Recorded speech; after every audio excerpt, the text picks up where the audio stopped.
Hello guys, welcome back to my channel. मैं हूं नकुल और आज हम बेसिक मैथमेटिक्स का सेकंड लेक्चर करने वाले हैं। फर्स्ट लेक्चर में हमने डिफरेंशिएशन को अच्छे से समझ लिया था और आज के लेक्चर में हम मैक्सिमा मिनिमा और इंटीग्रेशन को खत्म कर देंगे और इसके साथ हमारा बेसिक मैथमेटिक्स खत्म हो जाएगा। इसके बाद हम वेक्टर्स पढ़ेंगे। तो बिना कोई टाइम वेस्ट किए शुरू करते हैं वीडियो को। यार तुम लोग हेडिंग डाल सकते हो मैक्सिमा मिनिमा, है ना। तो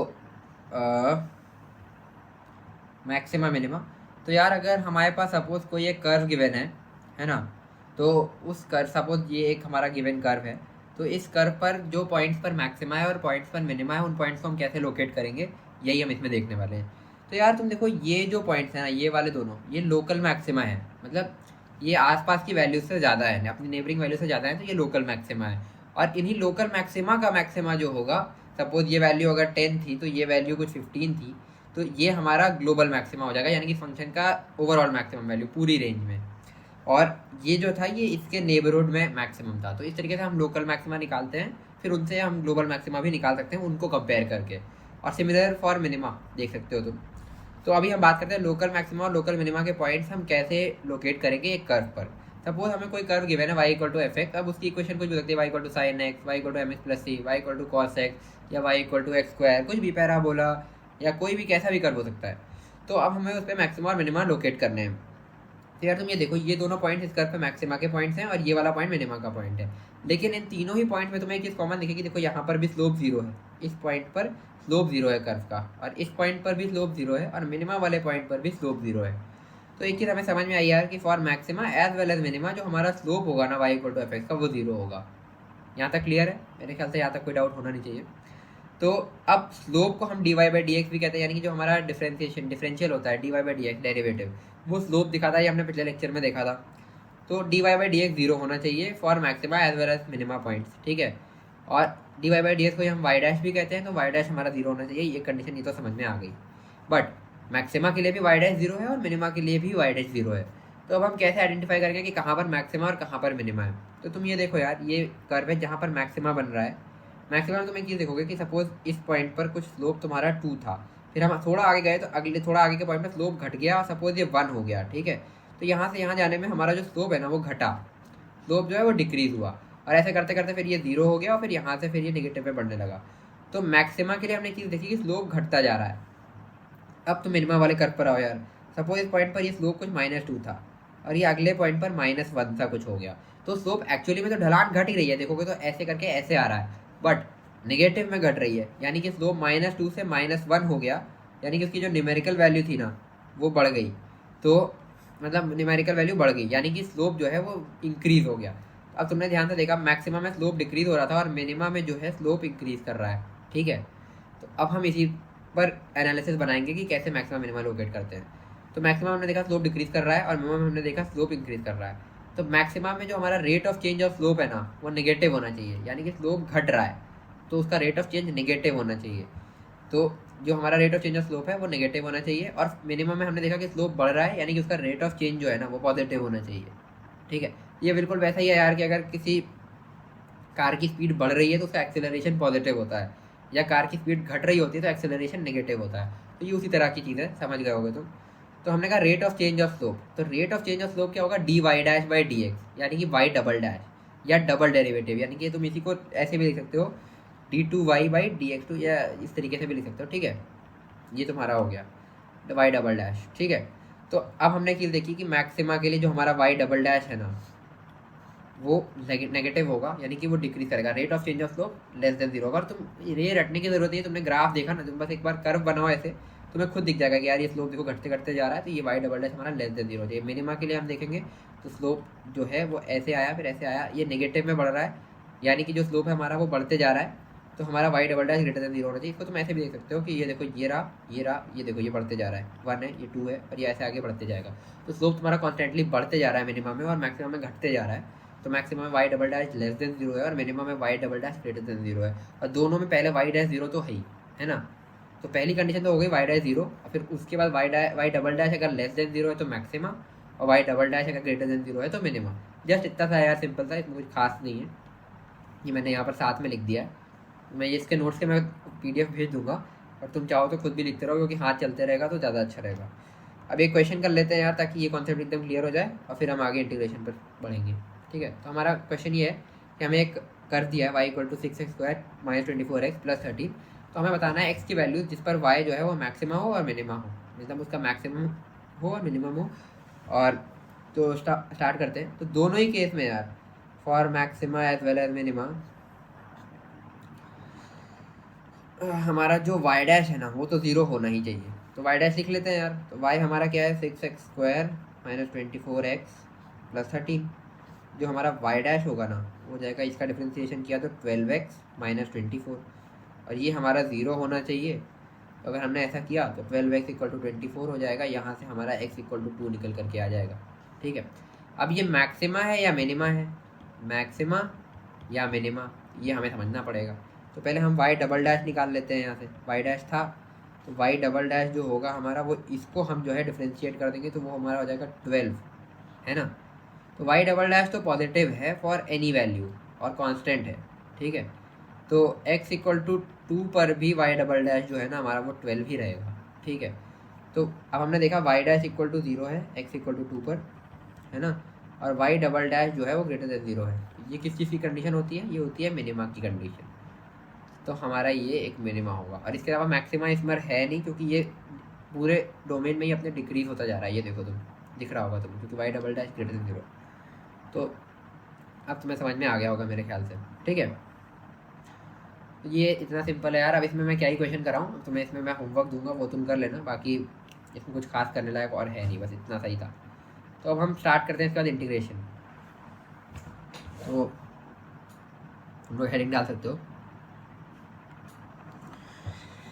इंटीग्रेशन।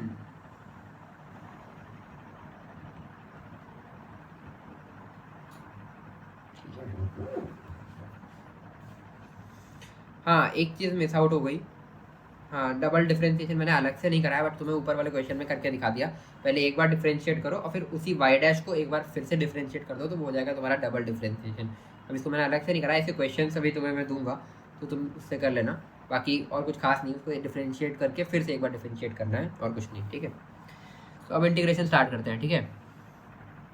तो सबसे पहले हमें समझना होगा इंटीग्रेशन पढ़ना क्यों है। तो तुम एक बात समझो, सपोज तुम्हारे पास ये एक्स एक्सिस है, ये वाई एक्सिस है, ठीक है, और तुम्हारे पास एक स्ट्रेट लाइन गिवन है ना, सपोज इस तरीके की, जिसमें तुम्हें कोई 2 पॉइंट्स पकड़ लो। सपोज एक पॉइंट ये है और एक पॉइंट ये है। तो इसका x कोऑर्डिनेट है x1, इसका y कोऑर्डिनेट है y1, और इस पॉइंट का x कोऑर्डिनेट है x2 और y कोऑर्डिनेट है y2, ठीक, डन।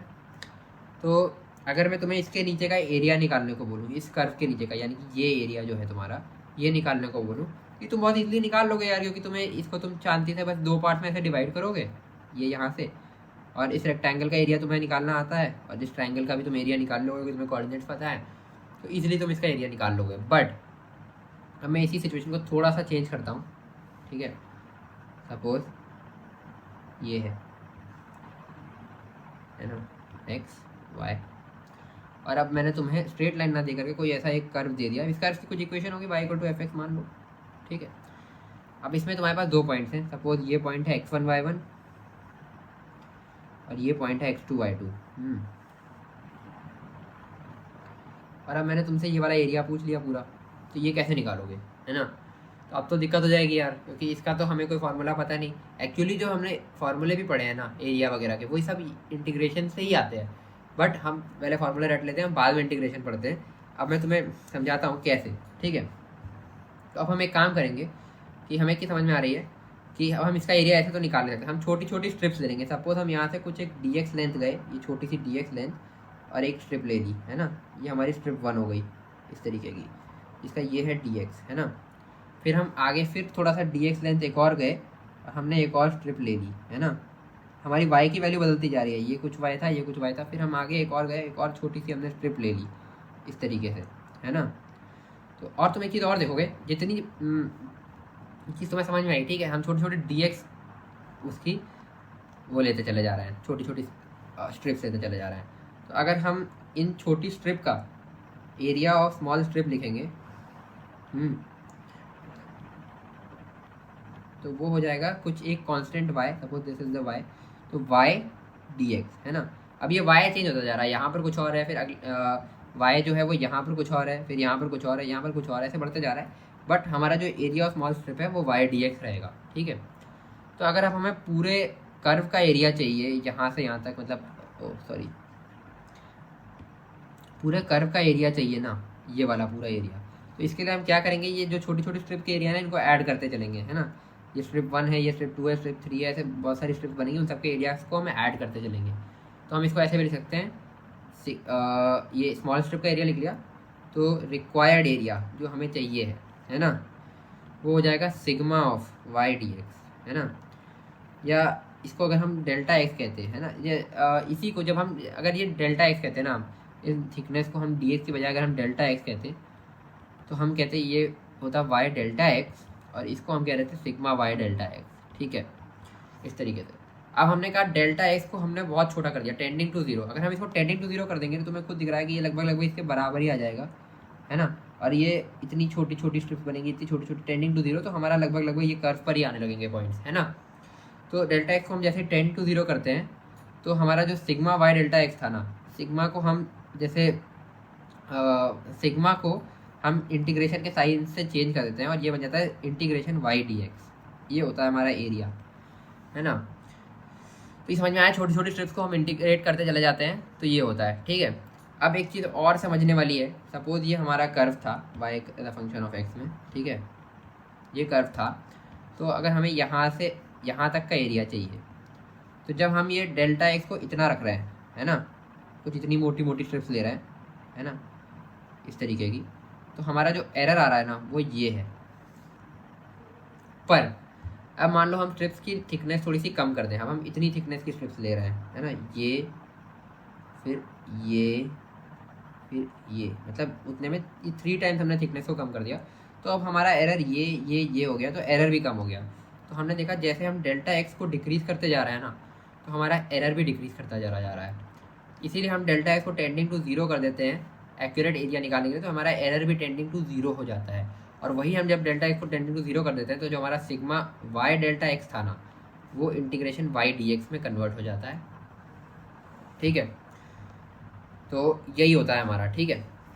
अब हम, क्योंकि सिग्मा वाई डी एक्स तो ठीक है, बट अब हमें कहाँ से कहाँ तक एरिया चाहिए, है ना, तो हम इसको लिमिट देनी पड़ती है, सिग्मा वाई डी एक्स को लिमिट देनी पड़ती है, जो हमारा यहाँ पर है एक्स इनिशियल और ये है हमारा एक्स फाइनल, मतलब एक्स की इनिशियल वैल्यू, जो कि हमारे केस में ऊपर x1 थी, तो हमारे केस में x1 थी, ठीक है। और इसको हम लोअर लिमिट भी कहते हैं, लोअर लिमिट। और ये जो हमारा एक्स फाइनल है, फाइनल लिमिट, इसको हम अपर लिमिट भी कहते हैं। ये कुछ इसमें खास नहीं है यार, मतलब वही इनिशियल वैल्यू x2, मतलब हमारे जो हमने ऊपर केस लिया था ना, वो देखो यहाँ पर जिस पॉइंट से हमने स्टार्ट किया था इसका एक्स कोऑर्डिनेट x1 था, और जिस पॉइंट पर हमने ख़त्म किया ना उस पॉइंट का एक्स कोऑर्डिनेट x2 था।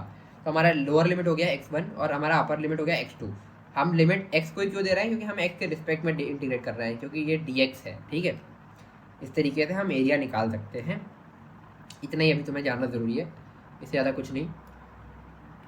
तो अब आगे बढ़ते हैं यार, है ना। अब हम अगला टॉपिक है integration as inverse of differentiation, ठीक है। तो इसको देखते हैं यार। हमें पता है कि जो dy बाई डी एक्स है, अगर y equal to f x given है हमें, है ना, तो dy बाई डी एक्स को हम कहते हैं एफ डैश एक्स, है ना। अब dy को इधर ही रखो, dy is equal to f dash x d x, ये समझ में आ गया होगा।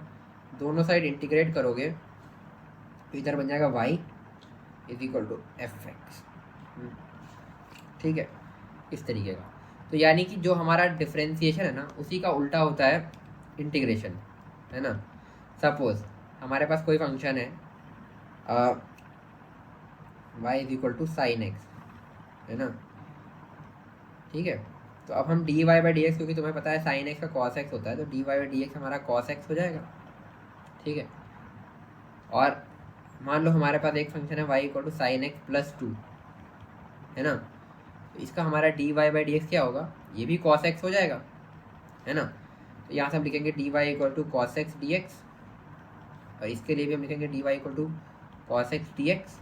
अब दोनों साइड इंटीग्रेट करेंगे ना, तो यहाँ पर हमारे बनेगा y is equal to cos x, क्योंकि हमने कहा साइन, इसके इसी का उल्टा होता है इनवर्स, तो इसका इंटीग्रेशन वही हो जाएगा साइन एक्स, है ना। और इसका भी देखोगे तो साइन एक्स, तुम कहोगे यार ये दोनों का ही सेम आ गया, बट इसका तो साइन एक्स आना चाहिए था और इसका साइन एक्स प्लस 2 आना चाहिए था, इसीलिए हम एक कॉन्स्टेंट ऑफ इंटीग्रेशन लगा देते हैं। अगर हमारे पास लिमिट गिवन होती तो हम ये कॉन्स्टेंट ऑफ इंटीग्रेशन नहीं लगाते, क्योंकि तब हमें एग्जैक्ट वैल्यूज मिल जाती कि हमें कौन से दो पॉइंट्स के बीच का एरिया चाहिए। बट अभी हमारे पास लिमिट्स नहीं है तो हम कॉन्स्टेंट ऑफ इंटीग्रेशन लगा देते हैं, इस तरीके से ये हो जाएगा। ठीक है, वैसे तुमने ये पढ़ रखा होगा, इसमें कुछ खास है नहीं, इतना ही था। ठीक है, अब कुछ बेसिक फार्मूले हैं यार इंटीग्रेशन के, वो देख लेते हैं। हेडिंग डाल लो सब बेसिक फार्मूले।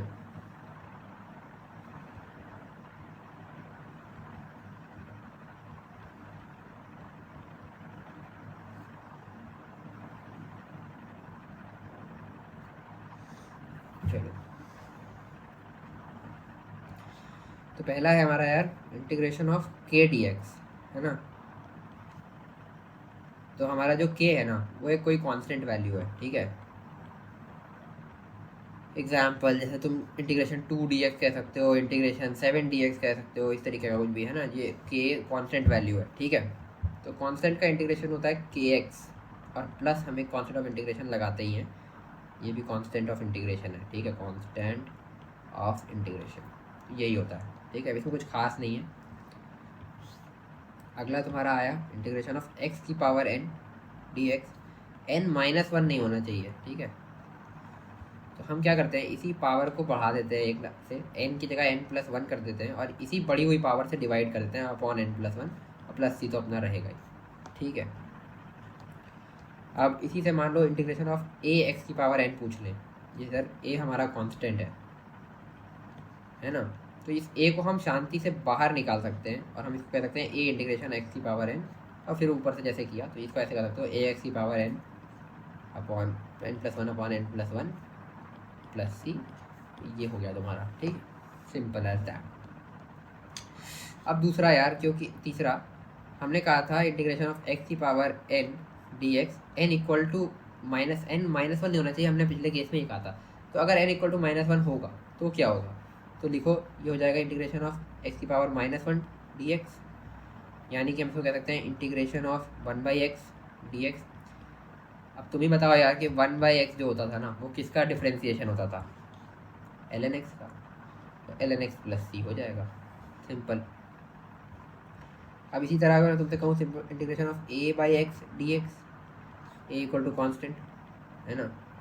तो कुछ नहीं यार, जैसे मैंने पिछले केस में किया था, a को बाहर निकालो, इंटीग्रेशन ऑफ 1/x dx, अब कर लेना यार। ठीक है, यही है, और इसमें कुछ खास नहीं है। और इसी के बाद मान लो अगर हम कुछ इस तरीके का देते हैं, integration of a upon b x plus c d x, तो इसको कैसे करोगे यार, एक करके दिखा रहा हूँ, आगे के केसेस में नहीं बताऊंगा। तो देखो a को तो पहले बाहर निकाल लिया, integration of 1 upon b x plus c d x, ये हो गया। तो यार अब प्रॉब्लम फंस गई कि बी एक्स प्लस सी आ रहा है, तो अभी हम बी एक्स प्लस सी को मान लेते हैं z। ठीक है, तो अब हम अगर डी जेड बाई इन दोनों को डिफ्रेंशिएट करें तो हमारा हो जाएगा b d x plus 0 is equal to d z, क्योंकि सी तो कांस्टेंट था, कांस्टेंट तो 0 ही होगा डिफरेंशिएशन। एक तरीके से इसी को तुम अगर ये सोच रहे हो कि ये कैसे लिख दिया, तो तुम ऐसे भी लिख सकते हो, D Z by d x अगर तुम लिखोगे तो हो जाएगा बी, है ना। ठीक है, क्योंकि सी का तो वो तो 0 ही हो जाएगा, बी हो जाएगा, तो d z is equal to b d x, ऐसा लिख सकते हो तुम। तो यही चीज़ तो लिखी है यहाँ पर। ठीक है, ये हो गया। तो ए जो हमारा क्वेश्चन था वो ऐसा हो जाएगा, ए इंटीग्रेशन 1 अपॉन जेड, और डी एक्स की जगह हम लिख देंगे डी जेड अपॉन बी। ठीक है, अब बी फिर से वही कांस्टेंट वाली बात हो गई, तो बाहर निकाल सकते हो, तो a by b integration of 1/z d z, यानी कि a by b into ln z plus c, इस तरीके का हो गया। और ln z वही, आप वैल्यू रख दो, a by b z equal to b x plus c माना था हमने, तो a by b ln of b x plus c, और ये तुम्हारा प्लस, ये कोई दूसरा कॉन्सेप्ट ले लो, चलो लैम्डा ले लेते हैं। ठीक है, इस तरीके का हो जाएगा। तो एक चीज़ तुम्हें समझ में आई होगी कि जो हमारा x का कोएफिशिएंट था ना वही और डिवाइड हो गया, बाकी हमने वैसे तो वैसा लिख दिया यहाँ पर। ठीक है, तो यही करते हैं, है ना। तो ये हो गया तुम्हारा ख़त्म। अब एक आध क्वेश्चन कर लेते हैं इस पर।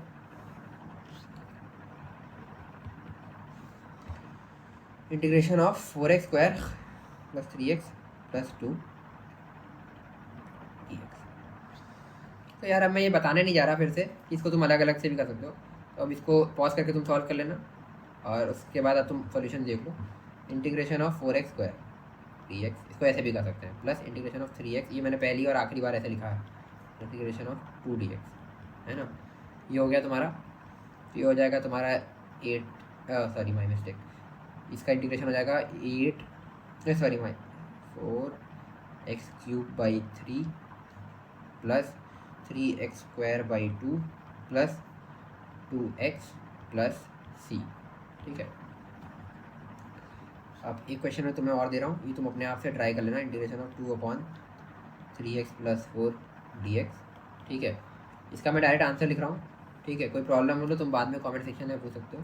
तो इसका यार तुम्हारा, जैसे मैंने तुम्हें बताया, जैसे ऊपर सॉल्व किया था उसी तरीके से करना, 3x + 4 को z मान लेना। जैसे मैंने तुमको डायरेक्ट बता दिया, इसका answer 2/3 ln of 3x + 4 + c होगा, ठीक है। तो बाकी यही है, इसमें हिंट ट्राई कर लेना। बाकी अब तुम्हें एक चीज़ याद रखनी है यार, इसको कैसे सॉल्व करना है। जैसे 1/x टाइप का फॉर्मेट तुम्हें दिखे तो x का कोएफिशिएंट से डिवाइड करना है ना, देखो नीचे आ गया, और ये जो कांस्टेंट था इस कांस्टेंट को सीधे सीधे बाहर निकालना है, बस यही है। अब कुछ स्टैंडर्ड डिफरेंशिएशंस और हैं, उनको देख लो, है ना। चौथा है तुम्हारा y = sin x। तो तुम्हें अगर याद हो तो cos x का डेरिवेटिव होता था -sin x, इसी का उल्टा अगर हम जाएंगे तो sin x, और ऐसे ही अगर तुम देखो -cos x होता अगर हमारे पास, तो dy/dx जो इसका होता वो होता sin x। तो sin x का इंटीग्रेशन क्या होगा, -cos x, तो इसको लिख लो -cos x + c।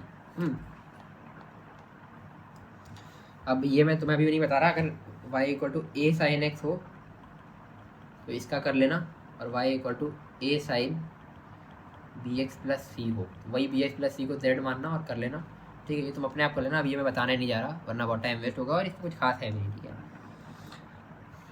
ये एक्चुअली जो लोग बेसिक से कर रहे हैं उनके लिए ही है, बाकी जो लोग रिवीजन के लिए आए उनके लिए तो वैसे भी कोई मतलब नहीं है, सही तो तुम्हें आता ही होगा, ठीक है। तो y = cos x, तो वही बात है यार कि sin x का डिफरेंशिएशन जो होता है तुम्हारा वो होता है cos x, ठीक है। तो cos x का इंटीग्रेशन हो जाएगा sin x, तो cos x का इंटीग्रेशन हो जाएगा sin x + c। अब y = a cos x का तुम्हें करना है, और y = a cos bx + c का भी तुम्हें करना है। ये सब तुम्हें होमवर्क ही है तुम्हारा, ठीक है, ये तुम कर लेना अपने आप से एक बार। बाकी अगर आता है तो रहने देना, बाकी जो लोग जीरो से कर रहे हैं उनको तो मैं कहूँगा एक बार कर लेना, ठीक है। तो और इसमें कुछ खास है नहीं। अब कुछ स्टैंडर्ड रूल्स हैं इंटीग्रेशन के, वो देख लेते हैं। स्टैंडर्ड रूल्स ऑफ इंटीग्रेशन, ठीक है। तो पहला है integration of constant into fx dx, अगर इस तरीके का है जहाँ हमारा c कांस्टेंट है। यार ये मैं तुम्हें पहले भी ऊपर बता चुका हूँ, c को बाहर निकाल दो, इंटीग्रेशन ऑफ fx dx हो जाएगा। यही है पहला रूल, ठीक। दूसरा रूल है यार, integration of fx + gx + hx dx, अगर इस तरीके का दिया हुआ है जो हम ऊपर एक क्वेश्चन करके आ चुके हैं, तो ये कुछ नहीं है यार, इनको बाहर अलग अलग भी इंटीग्रेट करके ऐड कर सकते हो। fx dx + integration of gx dx + integration of hx dx, तो यही है, ठीक है। और इसमें कुछ खास नहीं है, ठीक, बस यही थे, है ना। अब हमारा एक चीज़ और बचता है इंटीग्रेशन में, वो है डेफिनेट इंटीग्रेशन, तो वो देख लेते हैं यार। फिर उसके बाद इंटीग्रेशन में कुछ खास है नहीं, कुछ क्वेश्चंस में तुम्हें होमवर्क दूंगा, वो तुम कर लेना, ठीक है। बाकी अब मैं इसमें क्या ही प्रैक्टिस कराऊँ, इंटीग्रेशन डिफरेंशिएशन तो एकदम बेसिक चीज़ है।